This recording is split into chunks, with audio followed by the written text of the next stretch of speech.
Welcome to the S.J. Childs Show, where a little bit of knowledge can turn fear into understanding. Enjoy the show.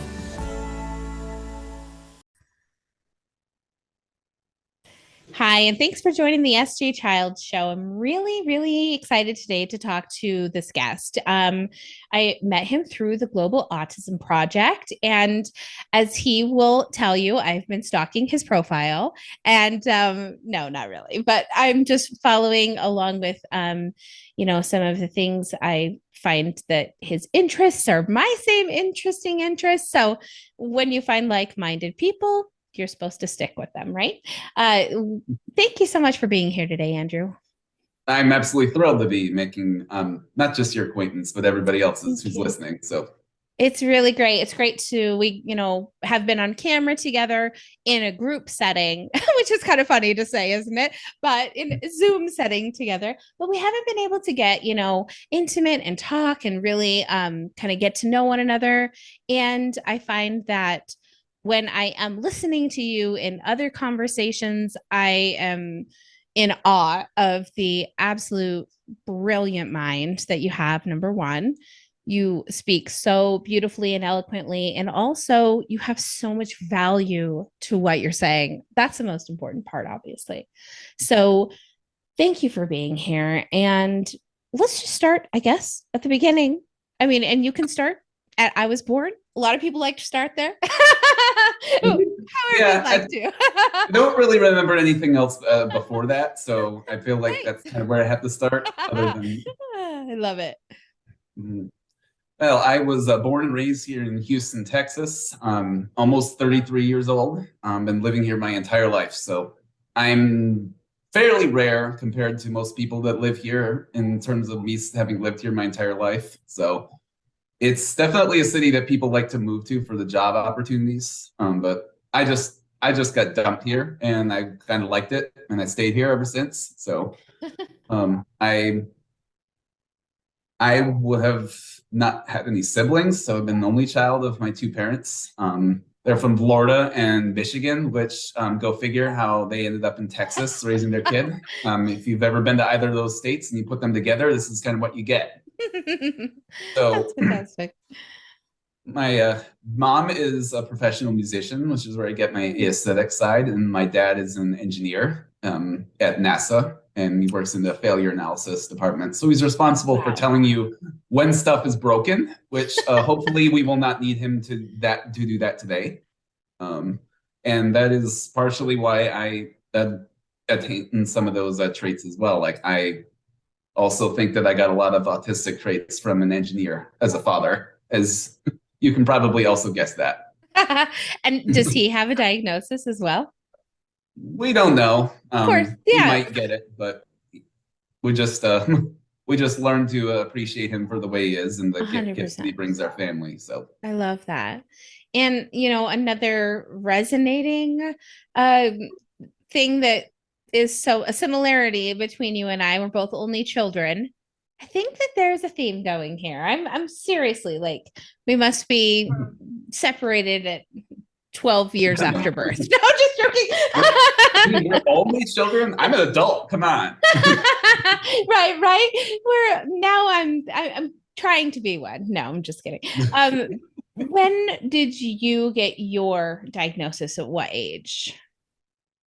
There was a profound difference in the time frame from when I was diagnosed versus when I actually got told. I received it at 3.5 when the DSM-4 had just come out and Asperger's syndrome was brand new. So that is what I identified with for the majority of my years since 13 or so years old in 2003 when I was finally notified of my diagnosis. But once I got into my mid-20s or so, I just became much more comfortable with using just the word autistic because I think that was more understood or broader, even though the typical profile of somebody with that would have landed on the Asperger's domain, I sometimes use the word Aspie, and that's even the names we use for ourselves sometimes, is on average different. But I say on average because it's not always the case. There's some definite crossover. Isn't that the truth? And being the late diagnosed at 45, have a whole different perspective to look at that and say, oh my gosh, what was I doing at 3? What was I doing at 7 and 9 and 11 and 15 and all of these times that definitely were overlooked or, called she's just dramatic. She's over emotional. She's this, she's that, right? But now we can put our fingers on it a little bit more and have a better understanding of what that really meant and not what their ideas were, kind of everybody's opinions, right? So interesting. But now moving forward, how do you feel about the DSM, the diagnose like process, and like how can we do better from your perspective? As far as what you mean by what is the DSM currently defining as autistic nowadays? Yeah, like how it's so broad. To me, it seems is as if it doesn't really give understanding for each situation, which of course you can't. You can say bread, and that could mean thousands of times or whatever, hundreds of times of bread and grains and everything. So I think it's kind of the same, right? I think there needs to be a little bit better categorization with dignity, of course.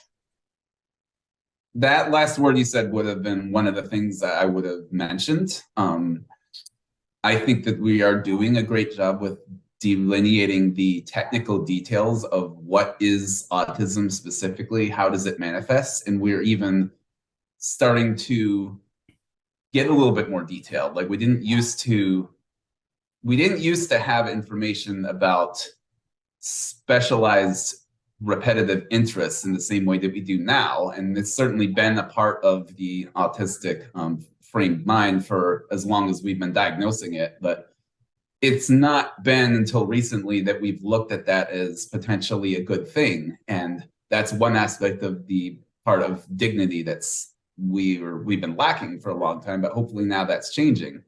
So the last time that I had a psych eval, the only real positive sentence about the autism diagnosis that they, of course, reaffirmed was that you need to work with somebody that is helping discover how his unique brain functions in the environment. Well, okay, that's neutral, which is better than saying, oh, well, you're probably going to end up in an institution or you're not going to be able to work or live in the community, which is where we were in 93. Unfortunately, I was diagnosed. But it's a process. I mean, it's a shame that we're 30 years later and that's all that we've gotten, at least. Yeah. But it's probably just the case that could have been from that particular source.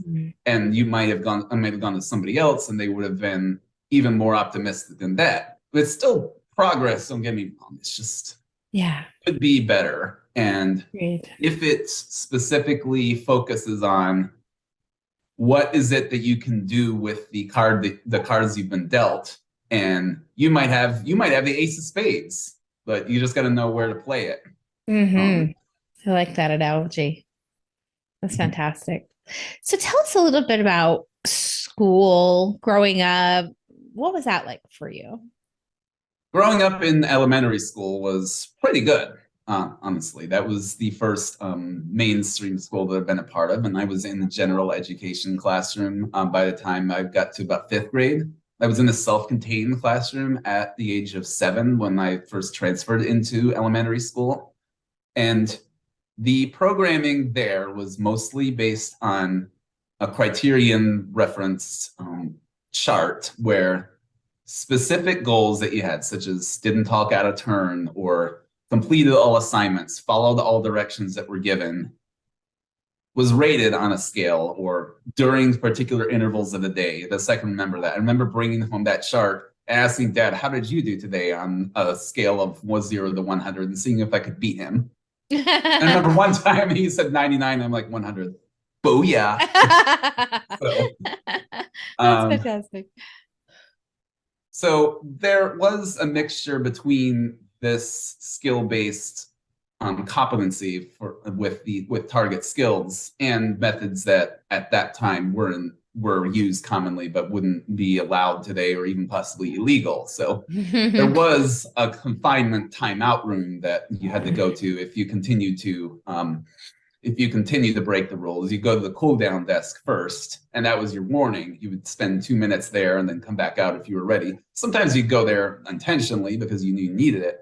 But if you didn't cool down, you continued to break the rules, you go into a closed room with just one door, which I didn't even realize at that time, and not even until I was about 31 or 32 or so. Somebody came from a school district to talk to us at one of the 4-year placements I had and said, this isn't even allowed anymore. I'm like, oh my gosh, that was done to me. So it took me about a week to get over that. Yeah, you have to kind of you got to process through some of that trauma, even if you haven't recognized it. Once you're aware of it, that doesn't go away. Like you literally have to go process through that. I completely get that.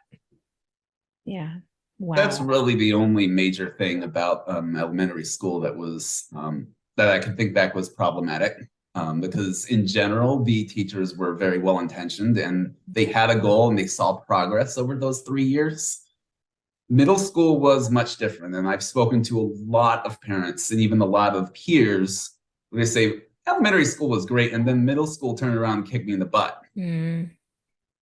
I didn't really have the same history and the cred even that I had in elementary school because I was a spelling bee champion for 2 years running, and nobody had ever won from 4th grade. Nobody had ever won twice, and then I go into 6th grade and some people meet me that don't know anything about me and they assume the worst, or they assume that he's weird, or well, words that I wouldn't say in this podcast today. But so those 2 years until about 8th grade when my parents and some of the teachers finally found out what was really going on, the way I was being treated, were quite difficult, but not something that I really even was aware of how to deal with.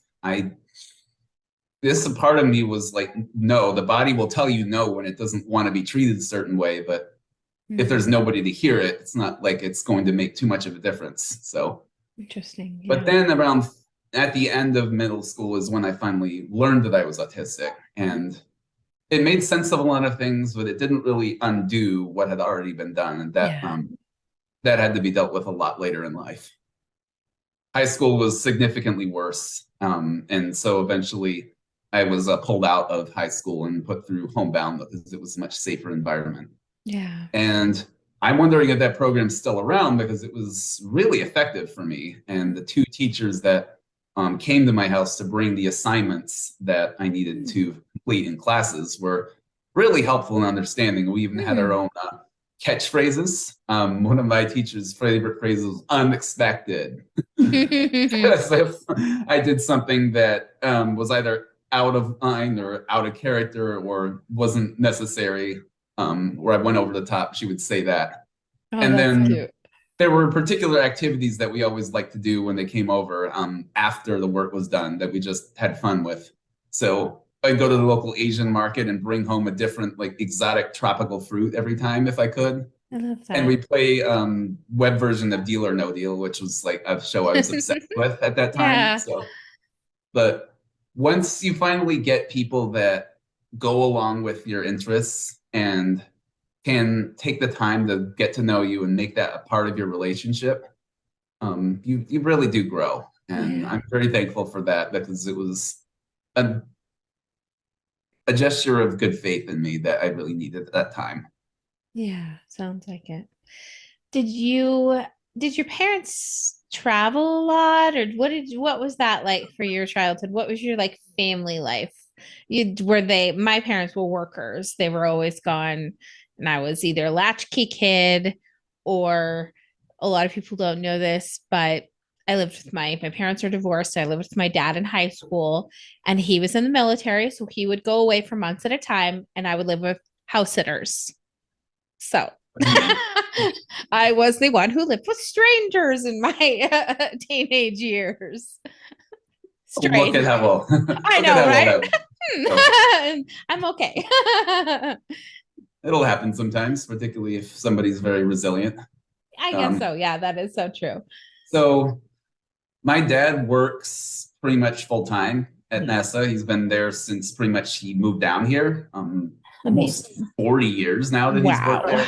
So, like mom is a freelance musician and she's had some bigger gigs over the years, but most of the time she's played with symphonies as a classical double bassist. Ooh, She is an instrument that has dated back to the Civil War, so she's been amazing. using it for a long time. Um, I don't think she'll ever want to get rid of it. But she does branch out and do electric bass occasionally. So and now mostly she plays at churches. So they'll book her for more extended periods of time for that or for a musical performance where she'll be away most nights every day for a week and a half or so. But that's sporadic. The life of a musician is like that. Sure. So most of my home life was with my mom. That's good. Well, and it sounds like you're close. I mean, you're, at least cordial with them, or so they supported you. You haven't brought up any, horrible parenting experiences. So that's a good thing. It's always nice when, you have that trust, safety at home or whatever to rely on. So I had some good dogs back in the day. Reliable old dogs, right? They'll always take care of you. Always. Oh, that's So too we don't take funny. care of them, they take care of you. Yeah, isn't that the truth? Well, and that's so funny you said that too, because I was just watching a show and it was about and a gentleman with Down syndrome and another guy and some strange Netflix show, I don't even know. But in the sense that it's so beautiful that sometimes we think we come across someone in our life or something and we're like, oh, we're helping them or we're saving them, and in real truth they're saving us and helping us, Mhm. and helping. When we look back at the situation, it's amazing. And I would say that for my son really helped me to understand, because that was my first experience with autism in my life, and it was definitely like extraordinary. Like I could never wrap my mind around how could think or how he could absorb so much information. And he was speaking like 5 languages at the age of 5 or 6, and it was just a constant intake of all of this information and periodic tables and maps and alphabets and math, Sounds like me. yeah, I think so. I think it's a lot like you. Tell me again um how you think we're secretly related. yeah, right. So, without telling me you're secretly related. I love it. I love it. No, and I love your sense of humor. You have such a great sense of humor too. So we got past high school. Now, what does it look like for you in that transition period? What did that look like for you? In terms of going to college. Yeah, from moving from high school to college, and how I hear mostly that it's 1,000 times better when people get into college, but that's not always everyone's experience, obviously. Yeah. So, how was Um, that for you? Being that I currently work at a community college, Yeah. I definitely notice that there's a difference sometimes and that people enjoy college more on some occasions, and sometimes it's just so much different. A lot of times, the challenge is somebody learning to take responsibility for all their stuff when they Mm-hmm. didn't have to do that before. Yeah. And if you're getting somebody that just came into college, they're having to do this for the first time, and you don't often know what the heck they're doing. So in Yeah. my case, though, I was always an independent worker because, like, what else did I do with my time? But other than all of the things that I would do for fun, Yeah.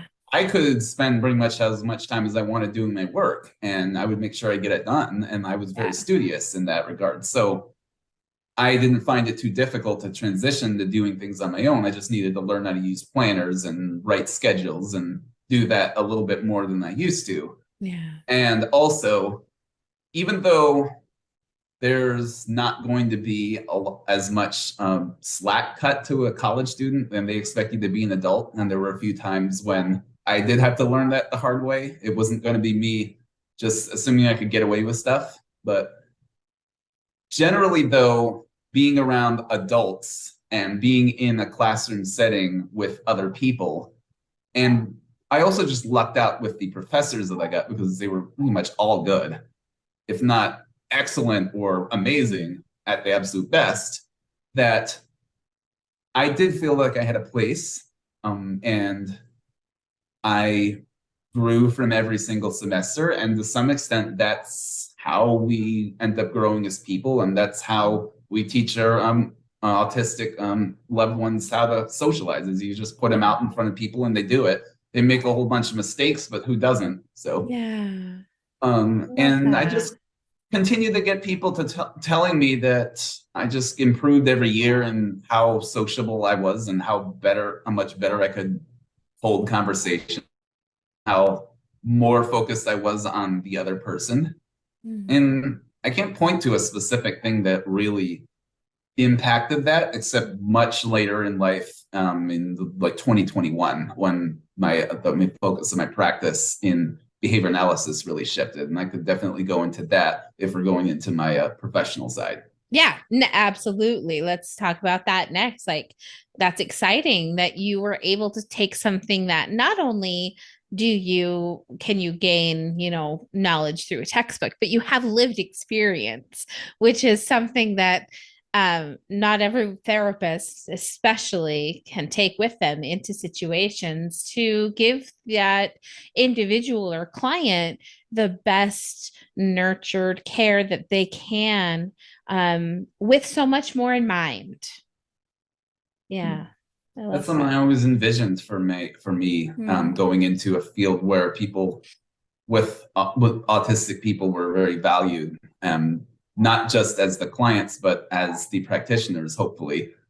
I Yeah. was not aware of how many people out there are autistic that are doing this. I just thought, oh, Yeah. this is extremely rare. So I must be really special. And to be fair, I still am pretty Yes, special, but so is absolutely. everybody. So, but at that time, I didn't know anybody else. So I ended up happening upon behavior analysis as a career when I went through my undergraduate courses in Mm. psychology at the University of Houston, Clear Lake, where Wow. it was not very far from where I grew up. So it was convenient, but it was also really fortunate. Mm. Um, so the one course that really changed everything was the learning course, the introduction to the principles of behavior analysis. And I just found that it was very easy for me to grasp them because it's based a lot on rules and concrete applications of behavior science to change behavior in measurable ways. And it was data focused. I was generally very good at being data focused. Mm. And I just saw that this was something that I really liked. But then I was sitting in a research and practice class. My professor had invited me to go to it. And then I met he had a pretty large head and he had big glasses and bald, and I'll never forget his face and the way he approached me because he had been tipped off by my professor that I was probably autistic, but she didn't know, so she was just guessing. I didn't find that out until much, much later because I thought that she already would have known. So he approached me with an offer to join a research study held out of the clinic that was on site at the campus. And it was a study that nobody had ever really done before. Can we teach autistic adults to be behavior techs? How Mm. will that work? And I thought, oh, this is absolutely perfect. And that was the third time that this professor had tried to get in touch with me. So at this point, I'm like, got it. Need to listen to this. So and I found that it just went so well with the way that my brain operated. When I first was put in the room with another autistic person that didn't really have a lot of language, like this is not what I'm used to. I'm used to autistic people being fully functional in the way that I understood it at the time, and being able to hold conversations like I did. So it was so much different, and it was a little frustrating at first to not be able to communicate on the same level. But then I found a language that allowed me to let down my preconceptions and see like you can connect, even if it's not in the way that you would normally have expected. And Oh. it was like magic how quickly I could get a response out of this girl. And What did you how did you find that? What type of communication did you find worked best? mostly in this case, verbal vocal communication worked in this instance, but we were just wanted her to respond to instructions as well. So Yeah. Yeah. um, I don't think we had any non-speakers in that group. Okay. So Yeah, so that's it just so made it easier. interesting. Yeah. Absolutely. Well, and even, it's great. I not many people would understand this. This is something I can tell you and you can understand. And it's like, finally, right? You have finally someone that understands me. But DJ, he was not speaking until he was about 4.5, and that he had been reading for 2.5 years already. So when he started speaking, it was just a bounty of words just coming out. And still today, like I said, he was memorizing languages so early on. But he is 13, and if I brought him in here right now, he wouldn't be able to have a conversation with us. That's still something that is not on his repertoire. He is not. Those are his challenges. Still are in those communication and that understanding any types of social cues and understanding. So it's so hard to explain to someone. Yes, he can, say couch in 103 languages, but sorry, he can't have this English conversation with you. And so people, they don't understand that. And communication and speaking are so vastly different from one another. So different. All speaking is communication, but not all communication is speaking. Yes, exactly. And what a profound perspective for you to be able to have to bring. And I'm sure that the families that you have encountered and have worked with have been, well, I mean, tell us what it's like. I guess I mean, I can't make any assumptions. What do you mean? Tell us what So what? autism? No, what is like the parents of the yeah? What if they? What am I trying to say here? I might have to go back and cut this part so I don't sound like I can't talk. When you go into with work with a new client and they also understand that you're autistic, how much more of a sense of like comfortability or understanding do they have for you? That was definitely something I was looking forward to when I explored my identity more and began to form closer relationships with parents. Because I worked at the Yeah. same place for 4 years, and I would say 4 or 5 of the parents eventually knew. Some of them were suspecting before I actually told them, but then one time I got in the local newspaper and everybody knew. So but I would disclose based on whether I felt it would advance our relationship, and I felt like it would be Yeah. something that if they already knew me well enough, and I thought, okay, so seeing this will inspire them. There are some parents where it's like this isn't really going to do a whole lot because they're not really that into the autism parent life, or they don't necessarily think like me on the same level. Mhm. But there were times when I would tell, and it did seem to increase their respect for me and Mhm. their understanding of my point of view. Good. There was one time that was most recent, the last client I ever worked with as an RBT before I obtained my BC certification just recently, where I was incorporating my knowledge of lived experience from almost the get-go. And I remember the moment when I decided to, because this particular child was going from place to place and trying to touch walls because of the sensory input and going back and forth a lot, not really staying on the same path when we would ask him to move from one place to the other. And I could see like that being very functional for him. So that's when I came forward. And I knew by this time that it was very safe for that to happen, even though I didn't know this particular parent too well, but also because I was much affirmed by everybody that I worked with in this setting. Mhm. Um, all of the staff knew, and all of them made sure to include my point of view. And I'd established myself as an authority on that early on. I love But in that. this case, I could see the difference this made because mom was coming from a school system where Mm-hmm. the teachers and the administrative staff were not very cooperative with giving him what he needed. And he had heard some things about ABA that were concerning to her, like, is this going to be the same thing all over again? And what we did and turn that impression around, and me including my knowledge of what I was expecting to see from him, and then what I did, and I ended up being right about some predictions as well. It built trust. It's like this person knows Yeah. what's going on. It's not like he understands him in the same way that if you talk about something personal with somebody or frustrating and they say, I understand. Because you don't. You just Mm. understand the general mindset more so than the exact thing that somebody's going through. And I Yes. always qualify it that way. But in this case, I could get a sense of what was happening in a way that allowed me to recommend things that nobody else would have. I still remember one particular instance where we had a list of rules written out because he was fully verbal. He could read, he could have a conversation about most things. He could read whatever you wrote. And the first rule that we had written out was sit on the orange pad. Well, for how to conduct himself in the classroom. Well, guess where this orange pad was? It was not in the room we were in. It was completely down the hall. So when little Mr. Brain, who thinks very literally and sees the word sit on the orange pad, realizes there is no orange pad in the room, guess Amount. what he does?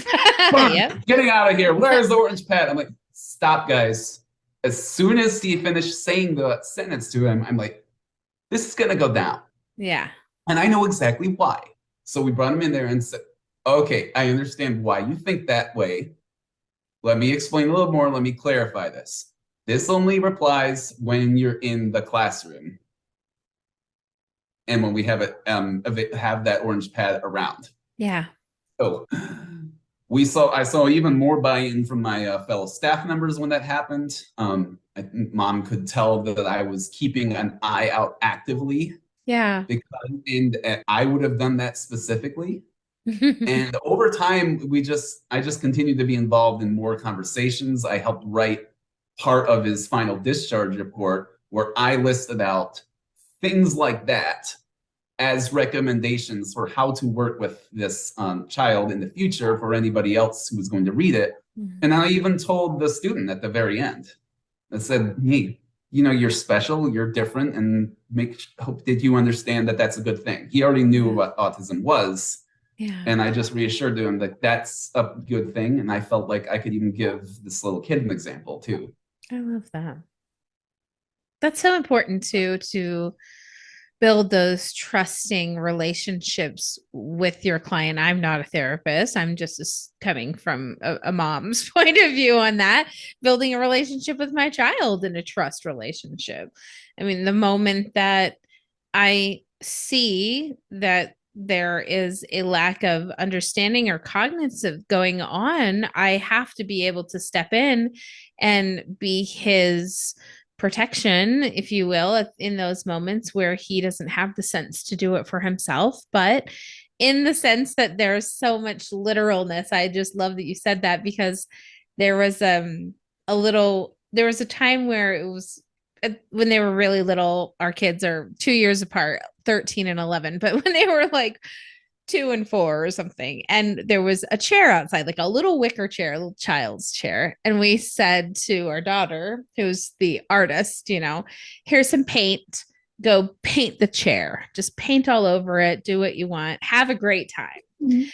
But when her brother heard the words paint the chair, he frantically ran beside her to replicate every color in every spot on another piece of something to paint that chair exactly how she was painting it. And when we realized how intently he had taken that and that he was not having fun at all. Like he was stressed out. She was going crazy, slapping colors here and there, and he couldn't keep up with it. And it was making him so upset.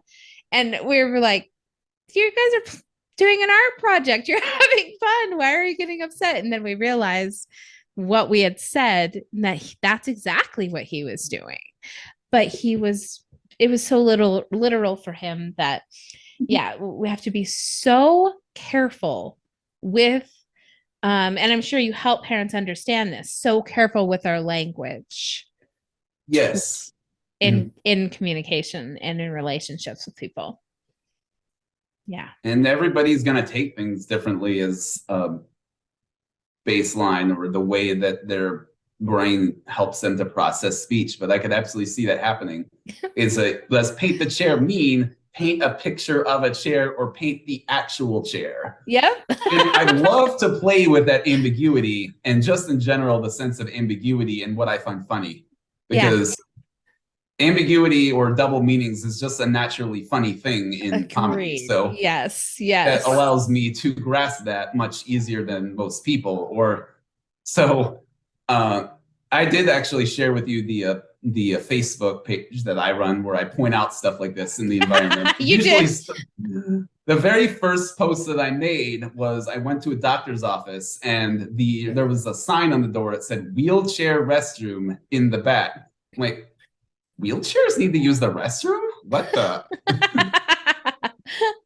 Oh, yeah, it's funny when people don't recognize those things and they just put them out there.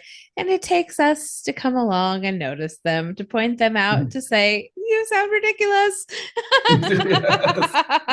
That is so true. It's called a Ask Be Mind, which is a hashtag. It's a hashtag I was using even before I made it a page. And then eventually I decided this was a popular enough concept because people were hashtagging it that I decided to make that page. Fantastic. To be silly, but also to bring awareness of the way that we conceive of the world. Yeah. And that's why I might gravitate towards comedians that do that style of humor. Yeah, as well. Definitely. That's great. What are some of your other interests? I told our audience that I follow you and your interests, but that they don't know what they are. So tell us what some of your interests are and your life now and what you like to do. Well, I would say my biggest hobby and even my second job on occasion, at least it feels like it with the amount of time I put into it, is to cook. And you'll be able to see just over here that I have a kitchen that's stocked with almost everything you could imagine within the bounds of the cabinets. And I've been fascinated with cooking since I was a kid because my parents raised me with a diverse palate. They would bring in dishes that they tried at restaurants in maybe Chinatown when they were younger and they first moved here. So I got familiar with Asian and Vietnamese, some Chinese dishes, particularly those, some Greek, Middle Eastern foods as well. So I grew to be naturally curious.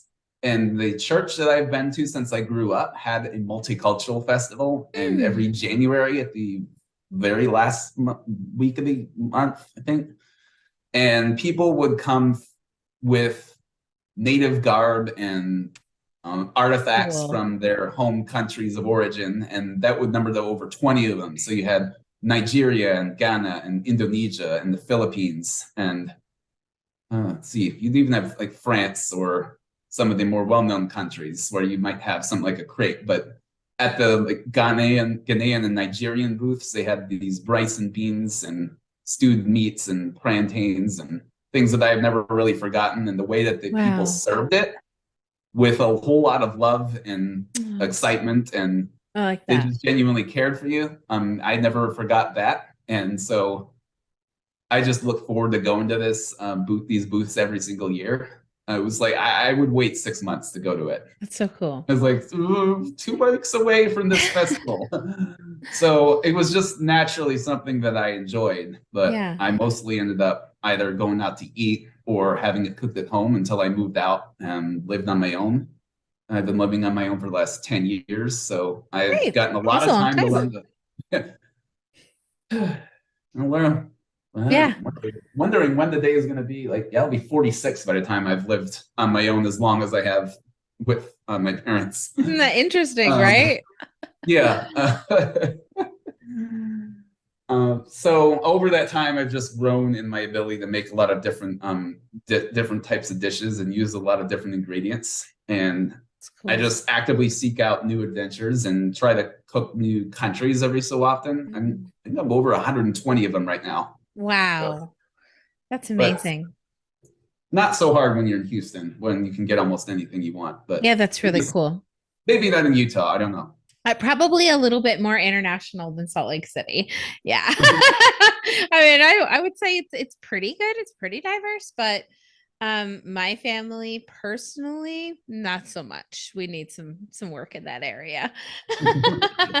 Well, this is great. This has led us into the next part of where I really wanted to, kind of explore, and that is with your experience with the Global Autism Project and your travels and things. And I know we're well into this conversation, but that's okay. We have all the time in the world. So tell us a little bit about those experiences and what that changed, or how you grew from that. Well, for about 2 years, their emails were sitting in my inbox, and I didn't really know how I signed up for them. But I saw them talk about activities that they were doing or trip. I don't think they mentioned trips they were running, but it just might have seemed like another one of the autism organizations that I was familiar with. But then when I happened upon an advertisement on Facebook, and they said, "Oh, you could travel the world and do and work with autistic people," and I thought that was pretty neat. And I had just come back from an international trip a few months before, and I really loved putting the time in to plan absolutely everything and go all to all the non-touristy places that I could and immerse myself in the language and the culture. So Yeah. most of my time was spent in France, and I learned to speak French at a pretty good level in just a few months. So I knew that I was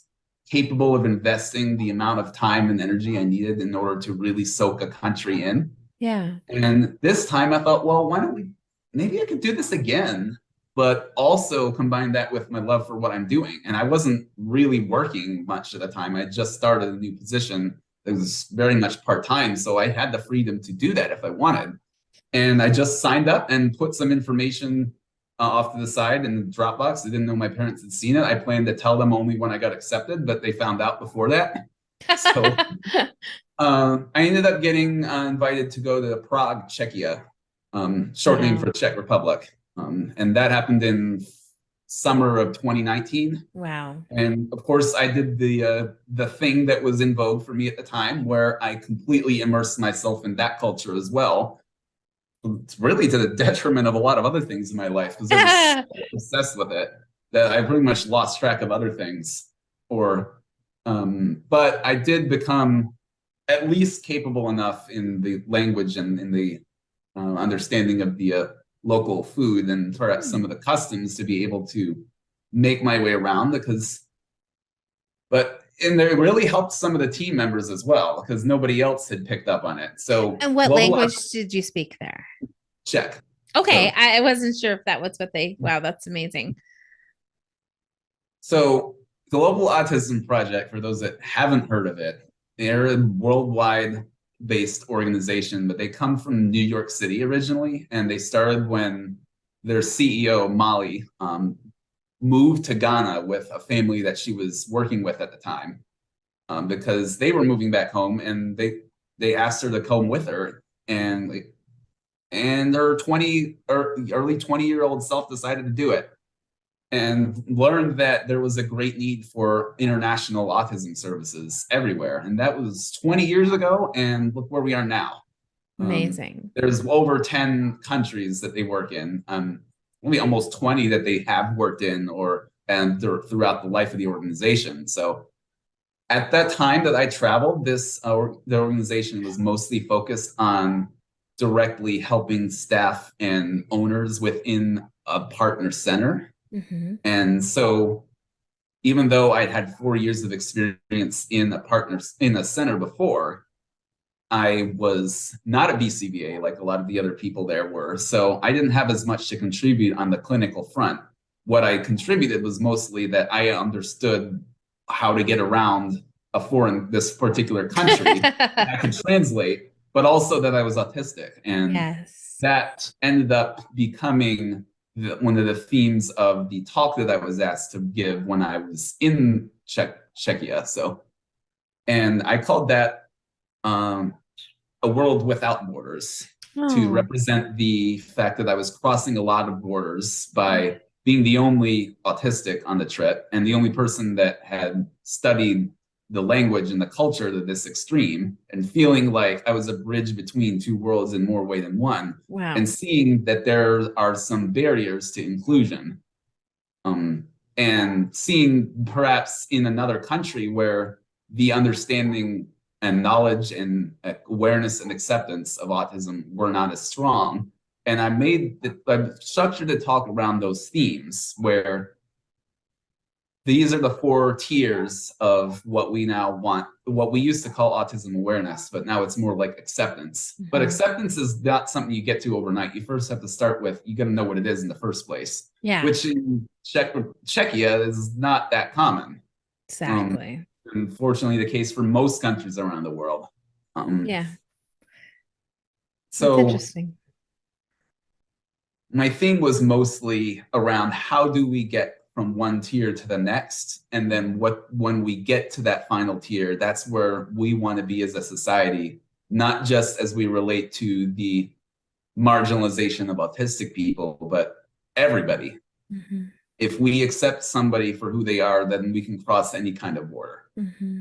It's beautiful. And that's fascinating too. And are you planning on taking more trips in the future? We'll see. I have a lot going on right now, so that could happen in the future. I just had my second one 2 months ago. And that was a completely different experience than the Yeah, first tell us one. about that. Um, so I was one of the last trips under the old model of Global Autism Project and their subdivision Skill Core, which is the travel portion of what they did. And that was pretty much all that they did at the time. So for a long time, Global Autism Project did only international travel. And then guess what happens in March 2020 when you can't do international travel and that's Mm. all of your income? Yeah. Not that much. So, in order to survive, they had to reorganize into and start doing more leadership training for companies and businesses. And even if they weren't always autism related, but usually they were. And then by the time that they were able to start international travel again in 22, the model was changing a little bit, but it fully reorganized itself into what it is now. And I was one of the 10 or so people that experienced this new model. And I was really hesitant to go back and do a second trip. And it took me a good deal of convincing and some pursuit on the part of their director of training and some incentives to try to go on it. And I kept going back and forth between whether to do it once I heard about it. And after about 2 weeks, I decided, you know what, let's just do it, because it really seems like stars are aligning that this is something that I'm meant to do. And like maybe it actually would help facilitate the goals I wanted to achieve in 23 instead of getting in the way of them. And I had to fundraise for this one like I did the first one, except I had to raise a little bit more money and in only a few weeks Mm. instead of a few Wow. months. So I had to double down really hard to make this trip. But then when I got there, it was a complete 180. Like I truly felt from the very beginning like I was included in every part of the process. I was the first team member to arrive.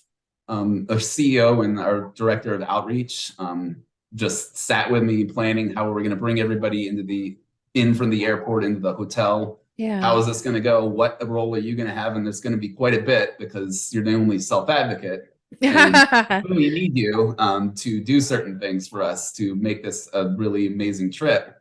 And from the beginning, that inclusion was extremely present. And I just gave it everything that I have, and it was utterly overwhelming. And I'm still trying to process some of that today. Yeah. But This one was in Nairobi, in our partner center in Kenya. But because of our refurbishing our model, we only spent a couple of days in the center itself called Kaizora. Mm.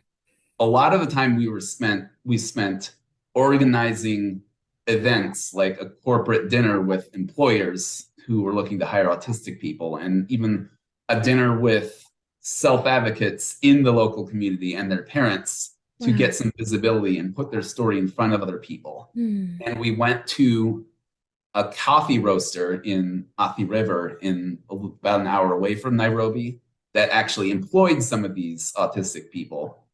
And some people we may have actually met. I don't remember. No, which gave all of us a lot of ideas for things to do when we got home. In fact, I recently discovered a coffee shop around here, Biddy and Bose, that all of their staff have disabilities. I thought this Oh, is exactly what we've been doing. yeah.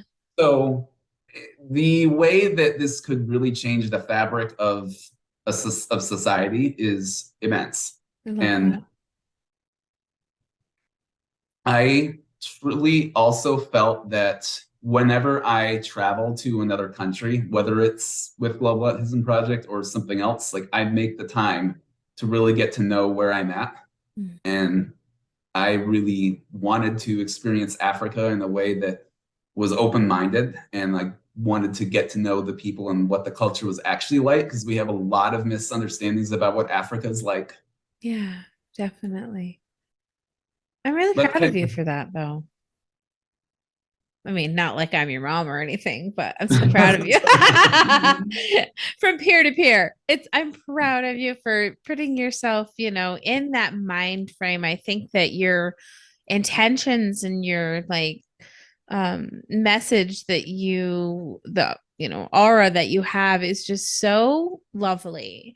It's so inspiring, and I hope that other people truly see how much value you have, because you really are just making huge changes for society, for the future, and for thousands if not millions of people who may be affected or enhanced, if you will, by the idea that once we start giving people the chance to be seen and heard and affirmed and uplifted, we can start building a real, true, like global society that really is inclusive and interactive and engaged with one another.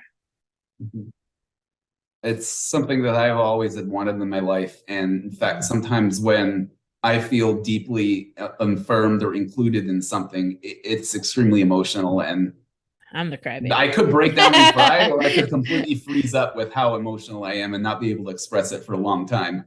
Yeah. Because there, we all experience marginalization at least once in our lives, and for something that is potentially really near and dear to us. And when we go out into the world and live authentically, we're going to still experience that. And it doesn't matter who we are. Yeah. Unless you put yourself out there, or never put yourself out there at all, you're not going Mm. to experience any of that. But what kind of life is that actually? And Yeah.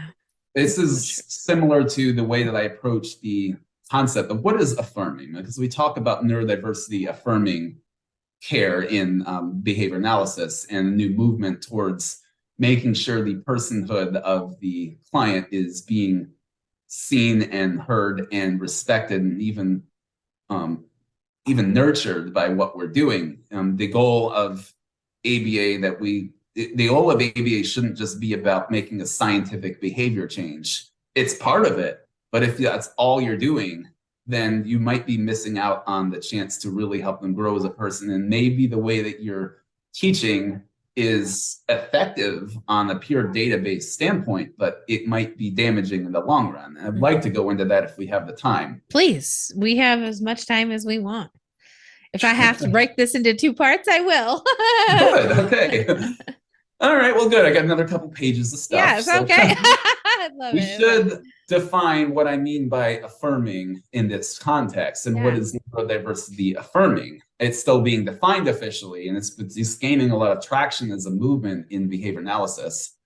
But it should have traction in all autism services, but it's particularly important here where we have a history of not being very affirming. Um, so I personally have chosen to define neurodiversity affirming procedures as a set of procedures applied to the science of behavior and the way it's taught, and an overall mindset, and they have to go together. That that proceed from the a priori based assumptions that the identity of the autistic, we might just say neurodivergent in this case, that identity that they have is a real measurable thing, and that they have dignity and value because of their humanity, but also because of the neurodiversity. Everything else is based on that, and you can't have neurodiversity affirming care if you don't have either of those, which means there's some implications to that. So we first have to know that the identity is real in the first place to be able to affirm it. And if it's not real, then what we're doing isn't really going to be helpful at the absolute best. We can verify a human being is the member of Homo sapiens, not anything else. And if we treat them like any other species, then it's not going to work with the way that they're designed, and it might also hurt or demean or debase them. You say, oh, we treat somebody like a dog. Well, that's not a good thing. Yeah. So we don't want to do that. And it's very important that we know who it is that we're working with and understand what the implication of that is. Otherwise, we're going to get it wrong. Now, where this becomes more challenging is when somebody does what we call masking. And it'd be good to introduce that subject. Masking being anything that we do to either hide or to conceal or to pretend is not real, the true self that we are. And sometimes that might be a good idea. And isolated instances of masking, maybe I don't always tell everybody when I first meet them, I'm autistic. Or maybe if I'm having a social challenge, I might tell somebody, I don't understand this social rule versus I'm autistic and I don't understand this rule. It might be a good idea in some instances.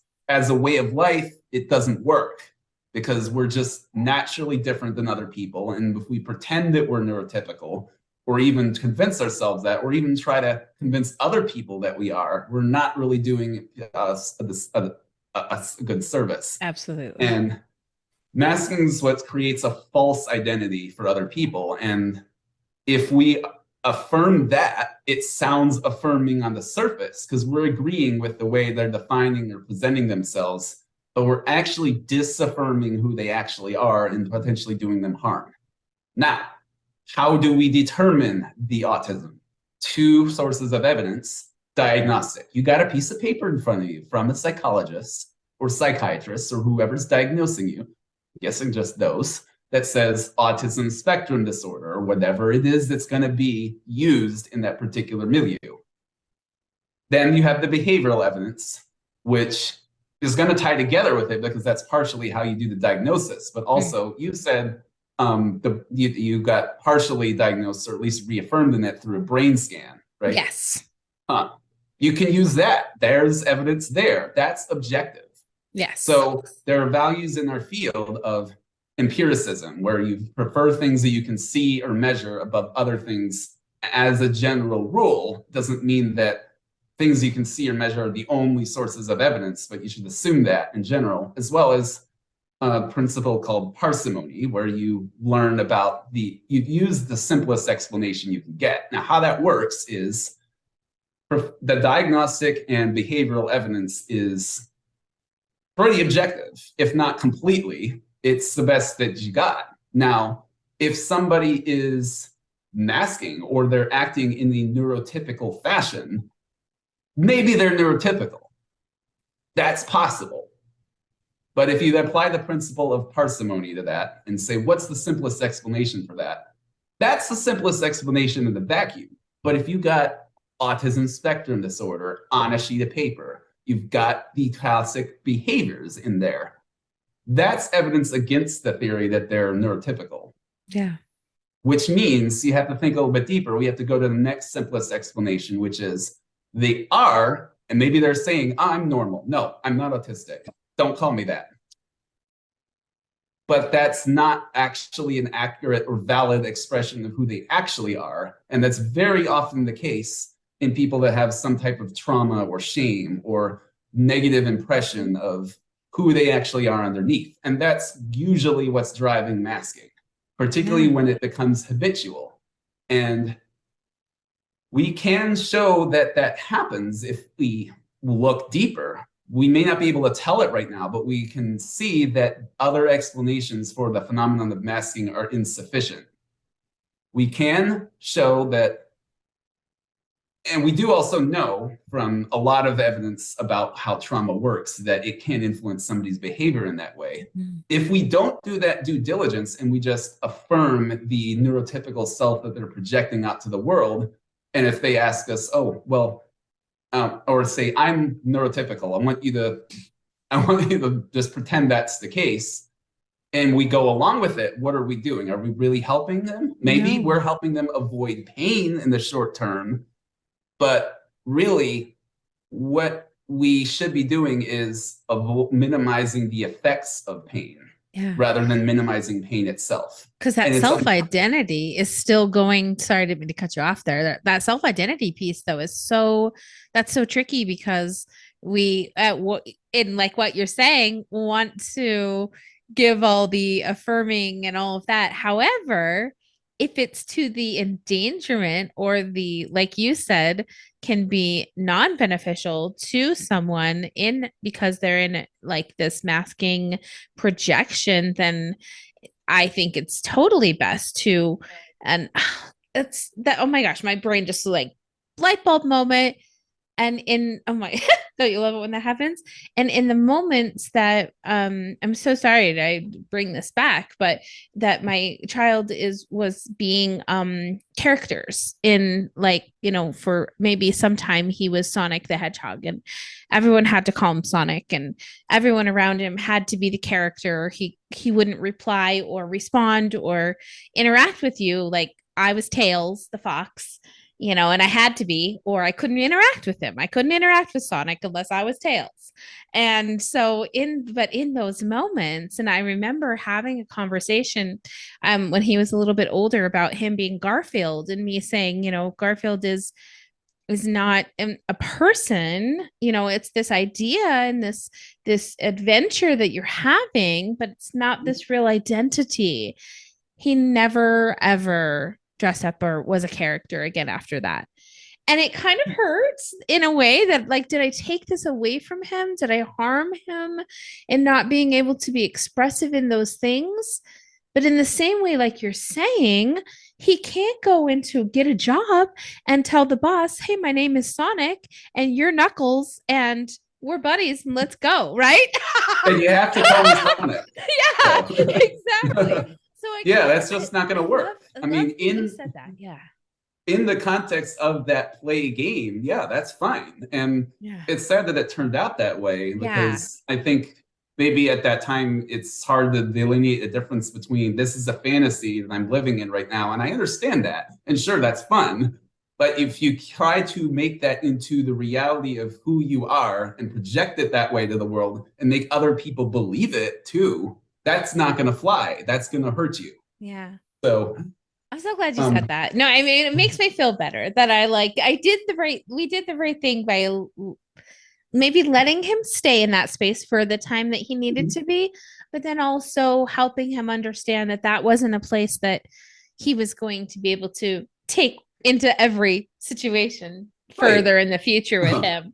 So, of course, very interesting. Yeah. It can be good to revisit that. I mean, people cosplay all the time and do impressions and act in movies, and like that's a fantasy and create role playing are part of our everyday lives, and they're fun. Yeah. So, but once you leave that space of fantasy, then you leave it at the door. So now, there's one more thing before I follow up on that point. There's one more part of that. Yes, there is going to be room for subjectivity in your definition of identity, because you have person first and identity first language. Those are two different ways of representing who you are or how you relate to the world, because that's part of identity, is like how you function in relation to the world.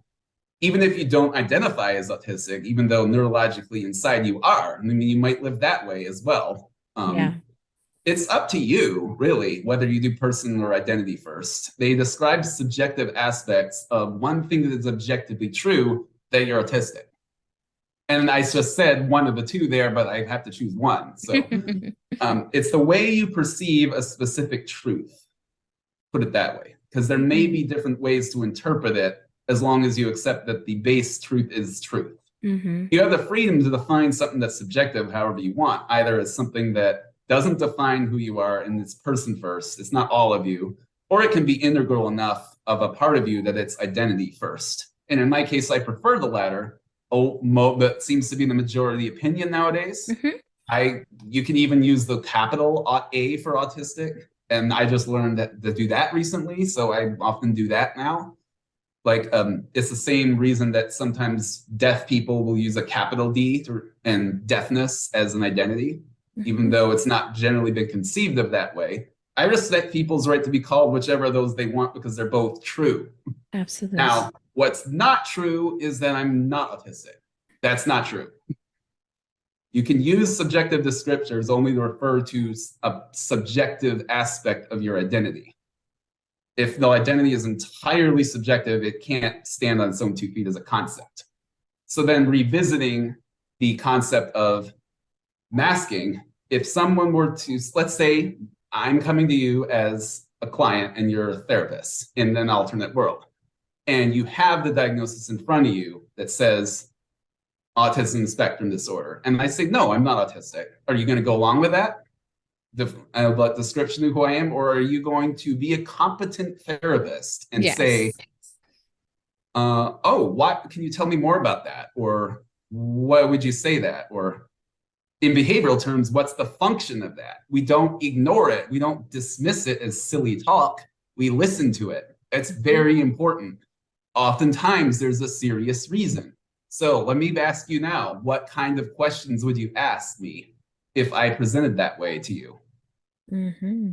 Like, I don't want to be autistic, or I want to be normal, or I'm normal, or I'm not autistic. But give me a few. We'll see how close we get. No, you're asking me to ask you? Yeah. Okay. I'm like, wait, are you okay, let's see. I'm not even sure how. What do I even ask? Let's see. Like, yeah, I don't know. Now I'm in listening mode. So now I'm not even on my brain's mode to think. No problem. Give me some examples. Let me give you some examples of things. Like, why would somebody not want to be autistic or not referred to that way? True. That'll be a prompt. Why would that be? Okay, why would somebody not want to be autistic? Probably because of a lot of stigmas. Absolutely. Yeah, that could be one of them. They've heard stigmas. They've heard things about being autistic they don't like, maybe. Number two, maybe they've experienced things for being different or making social mistakes, bullying or rejection or ostracism. Yeah. Maybe they feel weaker or lesser than other people and they trace that to the autism. Also, there may be someone that they knew and really didn't like or was hurt by who was autistic. And it's like, I don't want to be like that, so I don't want to be autistic. I've seen this happen with people I know where they've been hurt by a parent of one or the other gender, and they grow to detest that gender in general, obviously by guilt by association. And maybe if they're the same gender as that parent, they hate themselves. It does happen, unfortunately, and it leads them to want to change that or leave that behind. And it's something we very much have to consider. Maybe there's trauma they're going to have to admit is real because maybe somebody took advantage of them for their disability, so they don't want to forget about it. Yeah. Or they maybe just don't know how to move past it, so they're afraid to even go there because they know they can't get past that. Maybe they've heard myths. You can't live on your own. You can't hold down a job. You can't get married. You can't be a parent. You can't do these things if you're autistic. And they want them so badly. They'll refuse to accept that diagnosis or go looking for it so that they can feel like they can achieve that. That's not the issue. The issue is not the autism. The issue is that myth is there. And it's important that we get to the bottom of that. If we don't listen, we're going to miss that. That's so true. And listening is so important, and not enough people, I think, I really had to learn as a podcaster, even really active into it, listening and being able to then, I mean, sorry about that last, part of our conversation where I couldn't come up with anything to say, but for the most part, it's because I'm in that intuit space that I can hear what you're saying, listen, kind of take it in, process it, and then think of the output, obviously, or other side of the conversation to have with you. And then what about the people who don't have that, that processing part? How can we help them to accept their identity, their diagnosis, kind of like with our son? Like, what is the best way?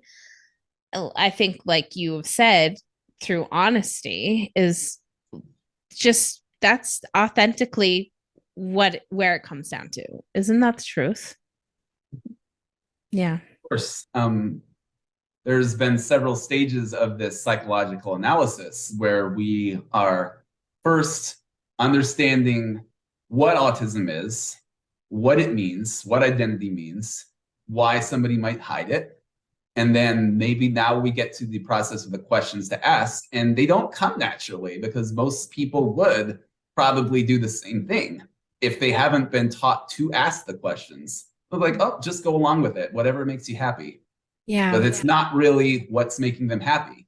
What's going to make them happy is getting under the skin of those myths, those experiences, those traumas, those fears, and validating them, but also offering a way out. So let me give you an example from my clinical practice as an RBT near the very end of that time. A parent came in to see us who had two children, two daughters, one of them typically developing, normal by all stretch of the imagination, the way that society uses it, and the other one non-speaking, autistic, and having a big meltdown because she could not communicate. And when you're a parent and you see two kids with who by all accounts should be at the same level and one of them is very much not, it feels very frustrating. And in this mother's case, it brought her to tears because she just couldn't understand why life is like this. And parents are going to experience this too, just as much as the kids. Like, I wonder, I can see on the kid's face that she is extremely frustrated at not having the words. Whether or not she's aware of her sister having them or not, I don't know, but it's possible. Yeah. Where we had to meet her was to say, one, you have some fears about how is the world going to treat her. And those are going to be the same fears that the kids are going to have. How is the world going to treat me? Mm-hmm. Yes, she's different. She's going to have some challenges. They're going to be different. She's more vulnerable, perhaps because of her current state and her available communicating. And it is true that she may go out into the world and experience ostracism in ways that that typically developing speakers might not.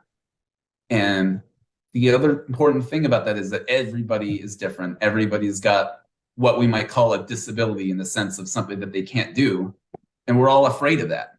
But we go out and live the best life that we possibly can. But we also have people in our lives that do affirm us for exactly who we are, work with us at the level that we're at.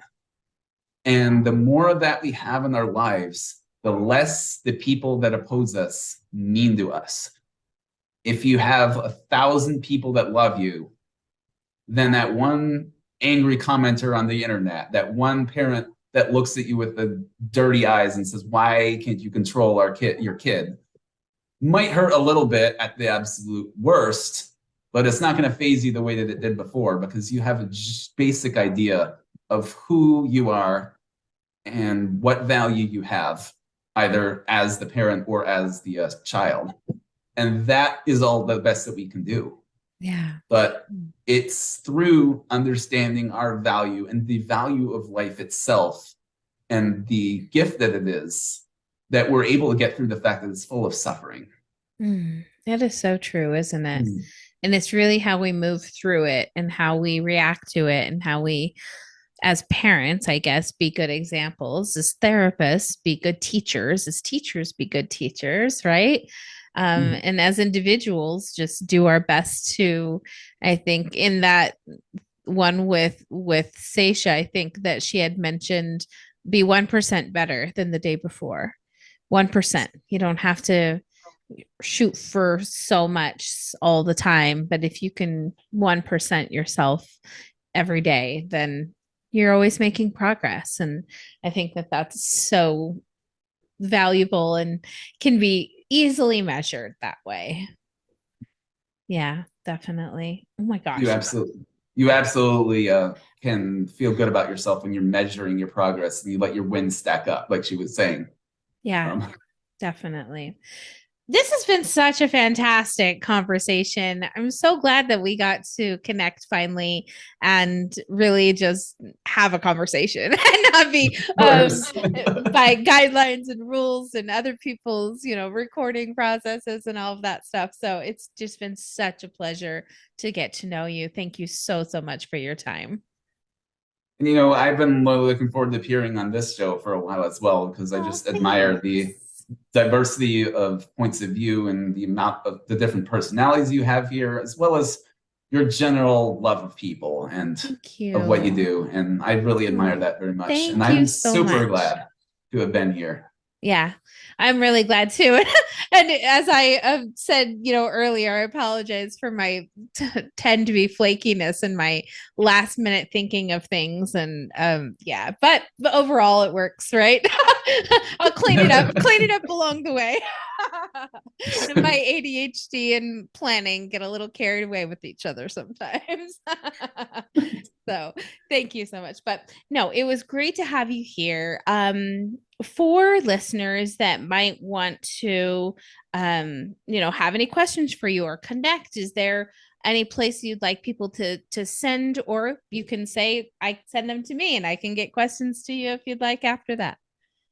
That's certainly an option. You can direct questions through Sarah, but Perfect. you can also follow my Facebook page, Ask Me Mind, to see a little Wonderful. bit more about the wacky sense of humor that I have and how it can really allow you to look at the world a little bit differently than Yeah. most people. And it might be that you have that mind too when you Yeah. look at it. And like, I share other people's posts all the time, and I'm like, they have an Ask Me Mind too. Yeah, isn't that great? I also appear at monthly peer groups at Mindful Behavior LLC, Mm, and this is mostly for behavior analysts professionals. great. And for anybody else that's in this field that's interested in receiving guidance and mentorship, I might be starting in that too. So look for my profile there Love if that that. happens. And you can also just send me a friend request Yeah. online. So you got a lot of different ways. I'm not going nowhere. So Not going nowhere, and he's great to talk to. And yeah, I'm really glad that we got to make this connection, Andrew, and I look forward to staying in touch. I hope we can do that.